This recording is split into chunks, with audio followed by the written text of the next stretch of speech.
ఇయాల రేపు సైబర్ దొంగలతోని మస్తు గండమైతున్నది. అమాయకులను చూసి మసుగుసి మారడికాయ చేస్తుర్రు. అంతెందుకు నిన్న మొన్ననే చూడలేదా, హోం మంత్రి సోషల్ మీడియా అకౌంట్నే హ్యాక్ చేసిర్రు. ఇగో గిట్లనే తెలంగాణలో ఇప్పుడు ఓ కొత్త రకం మోసం నడుస్తుందట. అందుకే అందరూ హుషారుగా ఉండాలి అని చెప్తుర్రు పోలీసు సార్లు.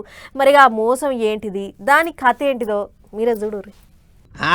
సర్కారోళ్ళు ఏదన్నా ఎలుగుల పడే కార్యం ముంగటేసుకునే ఆలస్యం. సైబర్ మోసగాళ్ళు ఎవరు దొరుకుతారా అని పిచ్చెకు పెట్టినట్టు చూసుకుంటా కూసుంటారు.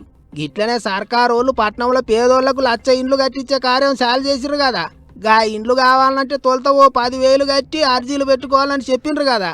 ఆగో ఆ 10,000 మీద కన్నేసిల్లట కంత్రిగాళ్ళు. దొరికిందే సాందని దోసక తినే ప్లానింగులే ఎత్తున్నారట. ఫేక్ వెబ్సైట్లతోని ఫేక్ నెంబర్లతోని పబ్లిక్ను బోర్ల పడేయాలని చూస్తుర్రట సైబర్ మోసగాళ్ళు.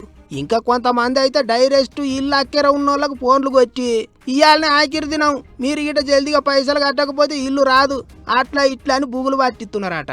ఫేక్ నెంబర్లతోని పైసలు తీసుకొని మోసం చేస్తున్నారట. అంతేకాదు ఇందిరమ్మ ఇండ్లు ఇప్పిస్తామని సైబర్ దొంగలు వాట్సాప్లలో కూడా మెసేజ్లు పెడుతున్నారట. అన్నట్టు ఎవరన్నా ముక్కుముఖం తెలవని లట్టు పుట్టుగాళ్ళు ఆధార్ కార్డులు పాన్ కార్డులు పంపుర్రి అని వాట్సాప్లలో అడిగితే అసలు పంపకుర్రి. ఏంటికంటే అంత మోసమే అవుతుంది. పూటకోగడు గల్లికోగడు పుట్టుకొస్తారు మోసగాళ్ళు. పైలంగా ఉండుర్రి అని చెప్తురు పోలీసోళ్ళు.